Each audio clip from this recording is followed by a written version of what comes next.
पुरजोर विरोध समाजवादी पार्टी लगातार कर रही है और करती रहेगी। माननीय राष्ट्रीय अध्यक्ष अखिलेश यादव जी ने आज भी कहा है, इस बिल का हम विरोध करते हैं, ये मुसलमानों के हितों के खिलाफ है।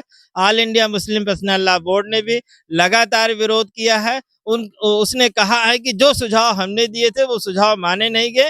सरकार अहंकार और तानाशाही में काम कर रही है, मुसलमानों के सुझावों को स्वीकार नहीं कर रही है और उसका दुरुपयोग करना चाहती है। सरकार चाहती क्या है आखिर? क्या कब्रिस्तानों पे रेगुलेशन लगाना चाहती है, मदरसों पे रेगुलेट करना चाहती है, या मस्जिदों पे कब्जा करना चाहती नमस्कार है? साथियों, आप देख रहे हैं खुली खबर। मैं हूं सम्राट निशांत।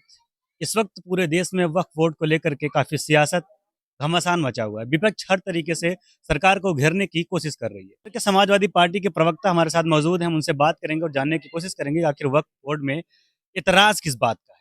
सबसे पहले स्वागत है आपका। नमस्कार, धन्यवाद आपका। समाजवादी पार्टी शुरू से कह रही है कि अगर वक्फ बोर्ड में संशोधन करना है तो जो स्टेक होल्डर्स हैं, यानी जो उलमा हैं, जो मेंबर्स हैं, उनसे बातचीत आपको करना चाहिए। मुस्लिम पर्सनल लॉ बोर्ड से आपको बातचीत करना चाहिए था और उनके सुझावों को मानना चाहिए था।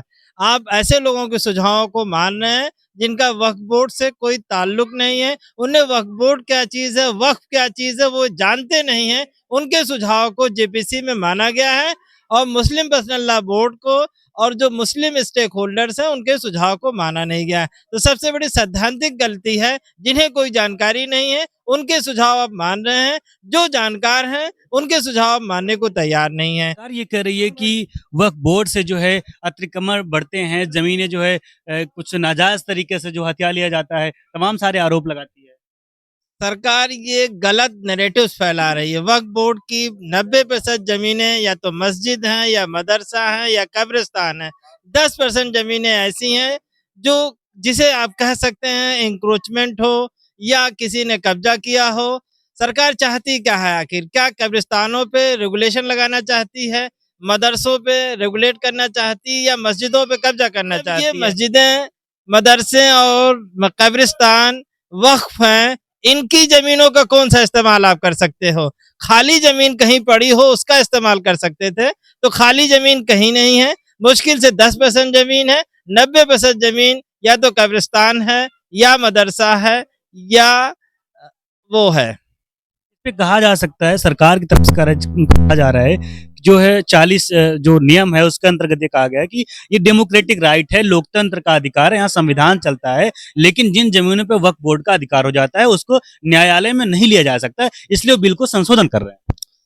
ये सबसे बड़ी ये भी गलत प्रचार है।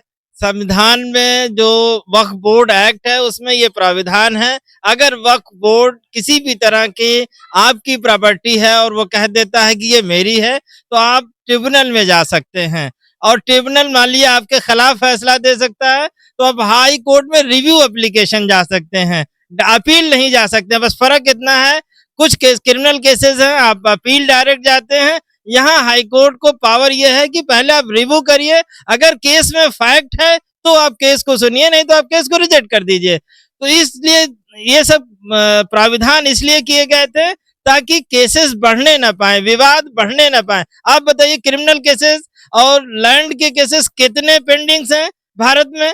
करोड़ों में केसेस दीवानी, हाई कोर्ट और सुप्रीम कोर्ट में पेंडिंग है। सरकार इसी तरह से चाहती है कि वक्फ की संपत्तियां विवादित हो जाएं और जो मुस्लिम हितों में इस्तेमाल हो रही हैं वो इस्तेमाल ना होने पाए। संविधान पे तो सबको भरोसा है, लोकतंत्र चल रहा है, तो इसमें जो है अगर ये नियम चेंजेस कुछ हो जाते हैं, अगर वक्फ बोर्ड के द्वारा जो है आप अगर किसी जमीन का अतिक्रमण को लेकर के कोई पक्ष जो है सुप्रीम कोर्ट या हाई कोर्ट जाना चाहते हैं, तो इसमें क्या हाई कोर्ट जाने की परमिशन है, लेकिन हाई कोर्ट रिव्यू करेगा ना। रिव्यू मतलब अगर किसी केस में फैक्ट है तभी फर्जी एफआईआर आप कर देते हैं। पुलिस वाला चाहता है आपको फंसा देता है और वही पुलिस वाला चाहे तो आपको निकाल देता है, चार्जशीट लगा देता है, एफआईआर लगा देता है। तो ये तमाम ऐसी चीजें हैं, तो हाई कोर्ट के पास ये पावर है, उस फैक्ट को चेक करे, अगर वो अपील सुनने लायक है तो सुने और ना सुनने लायक हो तो उसे रिजेक्ट कर दे।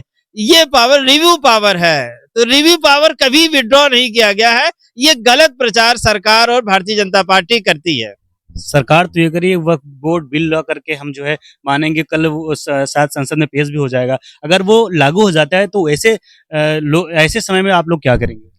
देखिए उसका पुरजोर विरोध समाजवादी पार्टी लगातार कर रही है और करती रहेगी। माननीय राष्ट्रीय अध्यक्ष अखिलेश यादव जी ने आज भी कहा है इस बिल का हम विरोध करते हैं, ये मुसलमानों के हितों के खिलाफ है। All India Muslim personal law board ने भी लगातार विरोध किया है। उसने कहा है कि जो सुझाव हमने दिए थे वो सुझाव माने नहीं गए।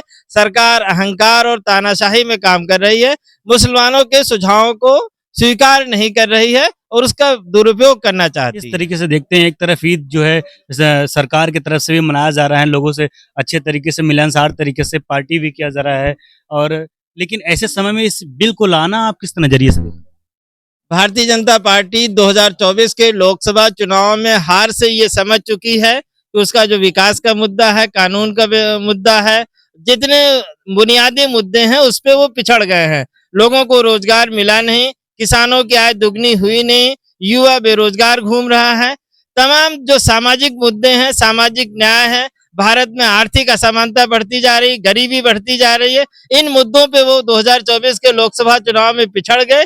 इसलिए वो धार्मिक कट्टरता के मुद्दे को ला रहे हैं ताकि धार्मिक उन्माद फैला के सत्ता पे काबिज रखा जा सके। क्या आपको ये लग रहा है कि जिस समय जो है रोजगार, महंगाई, बेरोजगारी की बात करनी चाहिए, ये ध्यान को भटकाने के लिए वक्फ बोर्ड लाया जा रहा है? बिल्कुल बिल्कुल ध्यान भटकाने के लिए वक्फ बोर्ड अधिनियम है, औरंगजेब जी हैं, राणा सांगा हैं, तमाम ऐसे जो बयान हैं और प्रोग्राम्स हैं, ये ध्यान भटकाने के लिए जनता को बुनियादी मुद्दों से ध्यान भटका रहे हैं।